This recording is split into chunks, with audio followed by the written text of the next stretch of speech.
तो देखिए दोस्तों, जब इंसान मर जाता है यानी जब वो मालिक हकीकी से जा मिलता है, यानी जब इज़राइल अलैहिस्सलाम इंसान की रूह निकालने के लिए आते हैं तो उसकी रूह कहाँ रहती है मरने के बाद? क्या उसकी रूह कब्र पर रहती है? तो दोस्तों, सबसे पहली बात कि जब इंसान की रूह निकलती है तो उसको बहुत शिद्दत की प्यास लगी होती है। कहते हैं कि उसको अगर सात समंदर निचोड़ कर पिला दिया जाए तो उसकी प्यास नहीं बुझेगी। तो दोस्तों, बहुत मुश्किल से इंसान की रूह निकलती है।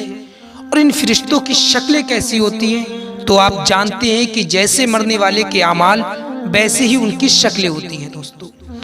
उसके बाद जब इज़राइल अलैहिस्सलाम रूह निकालने के लिए हाजिर होते हैं तो जस्ट बराबर में मरने वाले के पास में बिल्कुल शैतान दोस्तों खड़ा होता है और वो यही कहता है कि तू इस बात के लिए गवाही दे दे कि दो खुदा हैं और तू ये पानी पी ले, क्योंकि वो प्याला पानी का साथ में लेकर आता है।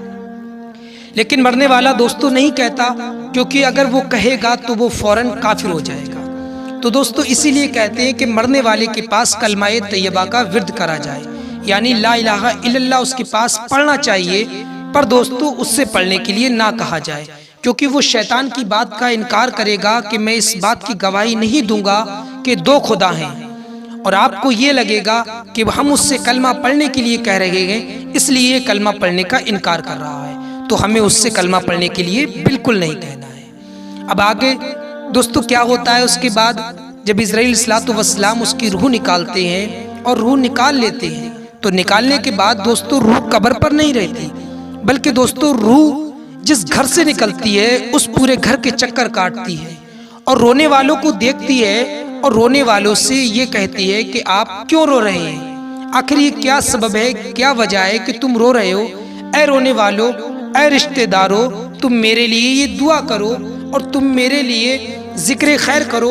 हो सकता है कि अल्लाह रब्बुल इज़्ज़त आपकी जिक्र खैर की वजह से और तुम्हारी दुआओं की वजह से मेरी मग़फ़िरत फरमा दे। उसके बाद दोस्तों, अब रूह कब्र पर कब पहुंचती है और कैसे पहुंचती है? तो दोस्तों, जैसा कि आप जानते हैं कि जब इंसान के जनाजे को कब्र में रख दिया जाता है तब अल्लाह रब्बुल इज़्ज़त उसके जिस्म में रूह को डालता है। अब उसके कितने बदन में रूह डालता है दोस्तों? तो ना तो आप मरे हैं और ना ही मैं मरा हूँ। तो दोस्तों, बस जो मैंने पढ़ा है वो आप तक पहुँचा देता हूँ। तो दोस्तों, बहुत सारे उलमा ये कहते हैं कि उसके पूरे जिस्म में रूह डाल दी जाती है, और बहुत सारे उलमा ये कहते हैं कि उसके आधे जिस्म में रूह डाली जाती है, और बहुत सारे उलमा इस बात को कहते हैं कि उसके सीने तक रूह डाली जाती है। जैसे ही मुर्दे को दफन करते हैं तो फरिश्ते दोस्तों हाजिर हो जाते हैं। अब फरिश्ते कहाँ से आते हैं दोस्तों?